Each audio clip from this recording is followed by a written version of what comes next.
and it's more kind to people. One is just about money and profit. These are two very different things. The reality is, ultimately, I want to manufacture this wire here in Alabama. It's a very hard thing to do. We're still working on beating that, and we're involving the Canadians with that because they're the experts. And so any solution we get to here is probably going to involve Mason and the team up there. So to be incredibly clear, we've never sold any chainmail made in China. We are selling 100% U.S. scrubbers made in America. Everything you see here, 100% made in America. Well, That's not. The one exception is when we can't get enough chainmail, we have it woven in Canada from U.S. melt wire. Yeah, but another word for that is not made, true. you know. You have it made in Canada. Then it's not fully made in the Yeah. Well, the weaving of the chainmail is the making of it. That's the part where you're making the chainmail.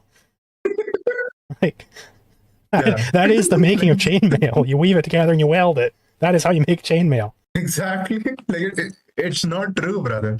And also, like we still don't have an answer why he hates China, man. Like it's... Yeah, I don't get it. But yeah, I believe this is the longest uncut segment we're getting into here. Yeah. Also, like there is somebody in chat who, like, who's the one who made the Hayek knife. So, thank you for that one, Ouroboros. What I want to do now is zoom out, like big picture. I want you to look at the systemic problems that might be happening with capitalism, and we just want to talk about that. So I'm ready to reveal this. Are you excited about this? I love this thing. Voila! The profit prioritization perambulator. I think that's what I call it. Let's look at this thing, and let's just start to play and explore. So this thing is really fun, and you'll notice we have a lot of shapes and stuff going on. So let's look down here. This is a star, and the star represents product quality. You know, you have like 5-star reviews and stuff. So that is a measure of how good the product is. Up here, of course, we have profit because we are working within the context of capitalism. Profit is not always a bad thing. It gets a bad rap sometimes, but profit is a really good signal that you can use to make decisions in the marketplace. So profit's good, okay? Another thing down here is we have a person. Now, this might be a stretch. I thought about making this the worker. I thought about making this the customer. But for now, let's just call this societal good, okay? You have a good society, and people are happy when that person... Now, what do we know about what makes people happy? It's when they have their values achieved. So, what does that mean with respect to profit? Profit is value productivity, the production of values. That's what it's a measure of in the market. So, I mean, would you guys say that it's proper to have, because obviously we all know these types of diagrams, you can either maximize on this axis or that axis or whatever. Would it be correct to say that if you're moving towards profit, you're moving away from societal good? What do you guys think on that? I think a big problem with this is they kind of like, they abstract away from what profit is, and they see it as it's just like weird floating capitalist construction that's not really concretely tied to anything. But no, it's concretely tied to value productivity. That's what profit means. That's exactly what it means. A measure of how profitable you are is a measure of how much value you're producing. So it's like he needs to get rid of this other prong on a triangle, and maybe even the other corner on the triangle as well. There's not really a dichotomy between profit and people. He needs to do away with this kind of thing. You guys don't see, like, there is this thing called profit, you know, and it's, you know, like it's just a signal. It's not a signal of anything. It's just a signal. And then there is the people, you know. It's like how light is a wave. It's what is waving? Yeah. Who knows? Who knows? And also, like, you know, there is this. We got to take both profit and people together so that we get the absolute good, you know. So like but that contradicts profit, so we can't take it together, you know. Like whatever this guy's good is, if it was just done through profit, he wouldn't be talking about it.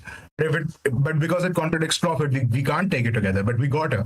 So, you know, profit generates its own antithesis, and you know, the contradictions in capitalism then combine, and we move towards the next stage of history, which is, you know, whatever the fuck, and then that keeps happening till we get to communism. This is very much like an engineer's viewpoint, not an economist's or a philosopher's viewpoint. Because for an engineer, every engineer will tell you, pardon me, you cannot simultaneously maximize two things, right? So you can't simultaneously maximize profit and the welfare for people, because they just see those as two different things. Like, no, those are not actually two different things, all right? They're tied together, and this is why you need the economics, you need the philosophy. This is why you need these things, or else you end up making mistakes, like thinking that you're sacrificing product quality if you want to make more profit. I mean, that's also not necessarily true. There are some very, very, very, very lucrative businesses. Some of the most lucrative businesses on earth are, for instance, the parent company of Louis Vuitton and many other luxury brands. Presumably they're high-quality products. I would hope they're high-quality products. Very, very profitable. Incredibly profitable. Also, like, if you lower the quality of a product, in fact, like, either your profits stay the same, or like you choose some other either manufacturing method, or you change out a part within the product and your profits still stay the same. Like, he has to demonstrate, like, necessarily why this is a bad thing. I'm assuming if he chose a cheaper widget or whatever to build the product with, I would say that this is a good thing, because consumers have now made the voluntary choice to continue purchasing the product because they didn't see that value that difference in value, I guess, or quality within the product. Like, at what point does this become like a problem to him? I guess, I don't know. And also, this whole thing is contradicted later in the video, where he goes on to say how they were able to change their manufacturing processes, which, shout out the economic calculation problem. You can do that when you're a capitalist. They were able to improve their manufacturing processes to make the product cheaper without any change in the final product. So it isn't the case that profit comes at the expense of these other things. So this whole diagram that he's laying out here, it's contradicted in this very video. Exactly. And, there can also be another thing going on, because this guy is an engineer. Like, in Hayek's use of knowledge in society, he does point out, like, there is this often, conflicting thing between engineers and economists, in which the engineer wants to make the best possible product out there and doesn't care about the cost, And the economist is like, but best compared to what and for whom, like, best for whom. That's important. And for example, like, the engineer would want to make this. You're making the point I was trying to make, but better. Sorry.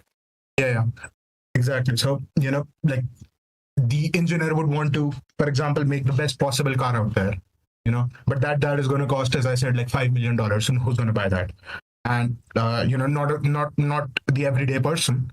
And so a worse quality product, if it is made for the right cost for people, like, they have the right to decide that, and it can be the best decision for them. There is this, case that happened, like, when Ford Motor Cars, like, there was this big, what do you say, back in the day in the 70s or the 80s, there was this big crusade against Ford, which, basically was for regulations to install seatbelt laws and install airbags in every car and so on and so forth. And they were like, oh, this many people died, and this happened, and this happened.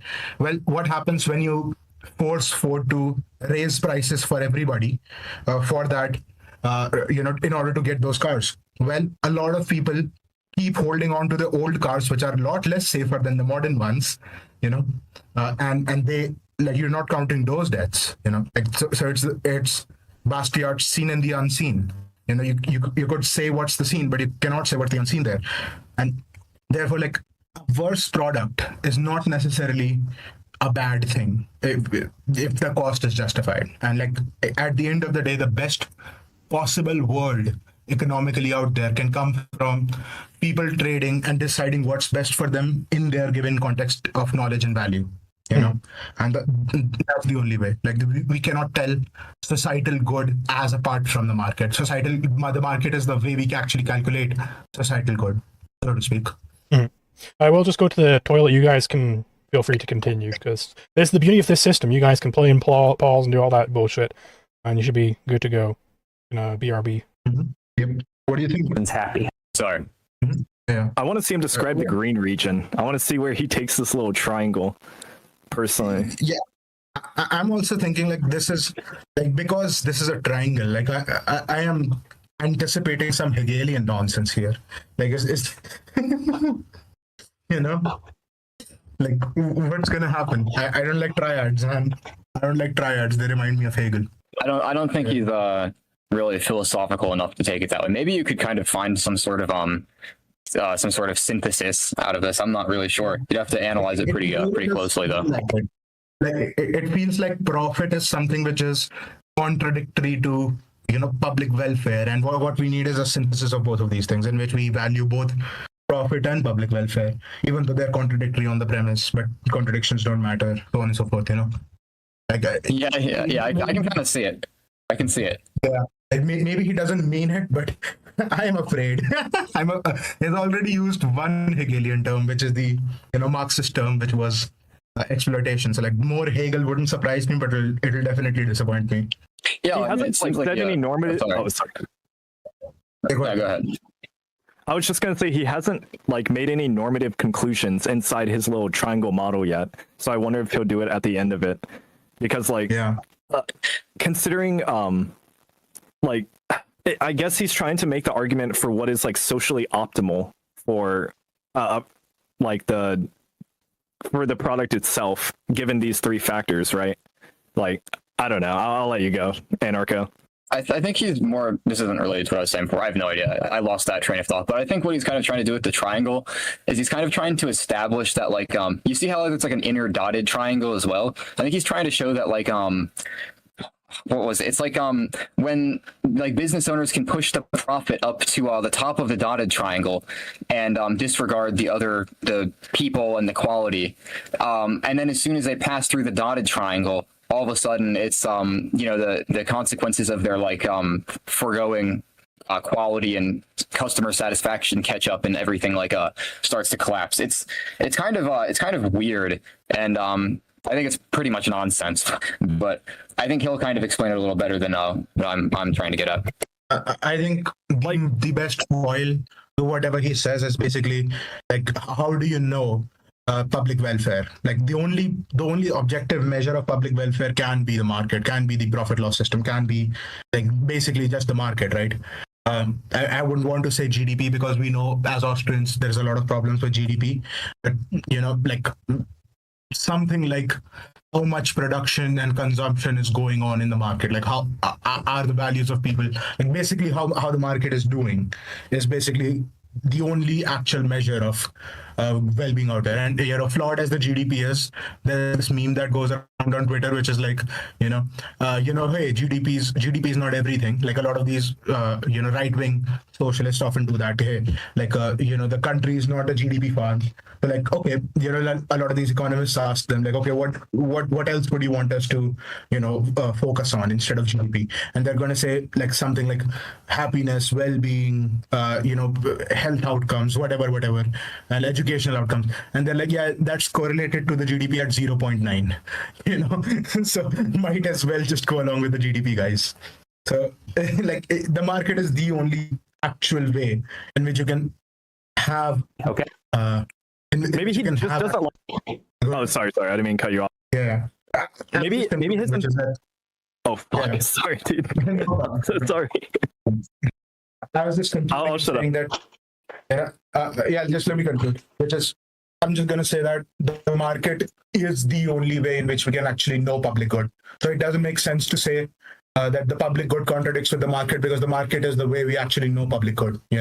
It's like saying the image in the telescope contradicts the telescope. No, you wouldn't know public good unless and until it was from the market. Any other notion of public good is entirely arbitrary. Go ahead. Maybe his entire argument relies on the fact that there is necessarily a risk, I guess, involved with buying a product. That's kind of the only argument I can conclude from this, or I guess he's going to conclude from this. But I mean, if you buy a product, if we take this to the extreme, let's say I sell grill brushes and I plant a bomb in them, right? This thing, the person would profit because they bought it with the knowledge that I'm guessing it's going to be a grill brush, and then for whatever reason or not whatever reason, but they die when they try to use it. But that's still a different question. That's just saying that obviously there needs to be some regulatory measure for how much the product is harming you. So like I said, I think we just need to continue the video, I guess, to see what his point's going to be. Before we do that, I will read some of these super chats. Okay.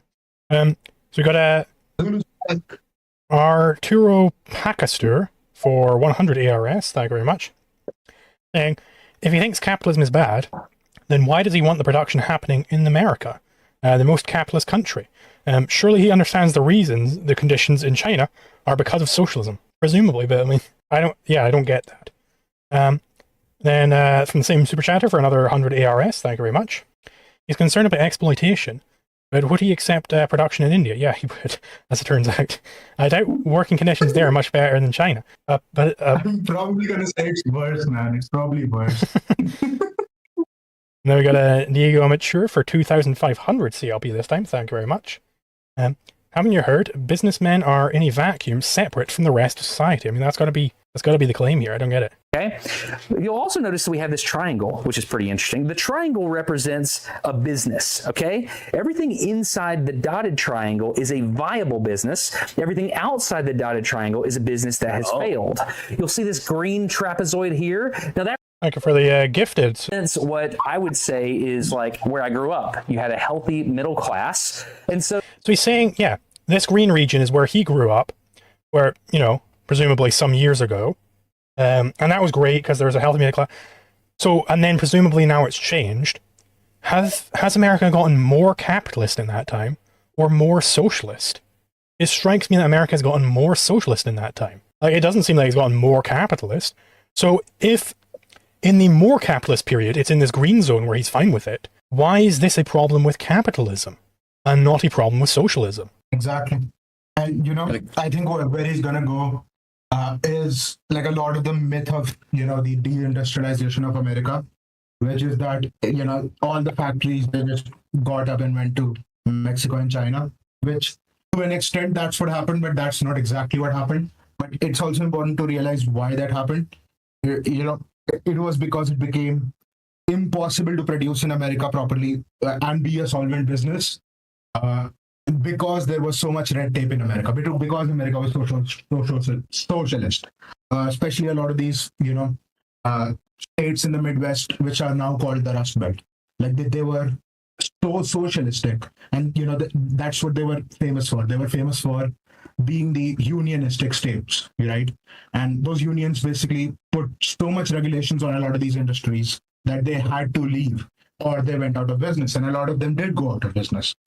However, I'm pretty sure this guy is from Alabama, and part of that is that China and Mexico were not the only places which actually benefited from it. The American South benefited from it also.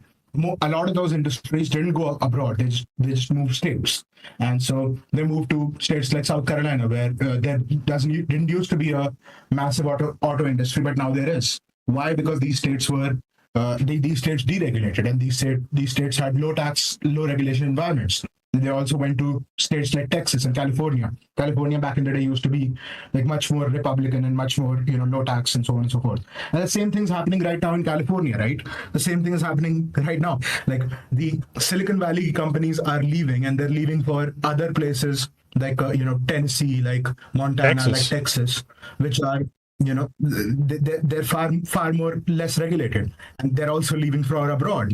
So the lesson in the fall of the Midwest is not, when you do capitalism, jobs go away. The jobs came there in the first place because of capitalism. It's when you do socialism, jobs go away.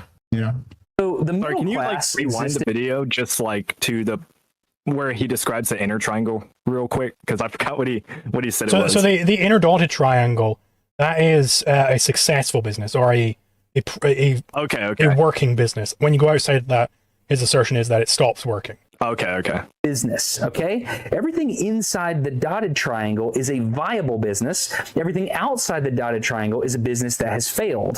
You'll see this green trapezoid here. Now that represents what I would say is like where I grew up. You had a healthy middle class. And so the middle class existed in a place where the workers were happy, the quality was good in general, profits were not out of control. It was a good time. So the green trapezoid represents I want to predict something. Like now it's going to be, then Ronald Reagan came along and destroyed everything. Let's see if that's true. Let's go. represents like a good balance. Let's say it that way. Okay, if we look over here to this side, you can see that we've got these three little squares: quality, profit, people, and we can reprioritize them. I will just say on like just a pure video making standpoint, this is a very good illustrative tool. Just on like the video level, it's very clear what he's saying, and it's impressive that he's able to actually like construct this as a thing rather than just having it in like software or something. So I will give him props there. This is very good as far as like video making is concerned. I like that. Don't like any of the theory. It would have behind been more value productive though to do it with software. Let's keep that in mind. Well, it wouldn't have been as good for the video, I don't think. Oh yeah, okay, yeah, true. Too bad the triangle is kind of nonsense though. It's a Yeah. big missed opportunity. Yeah, you could if this was done with proper theory in mind, then it would have been very good. It's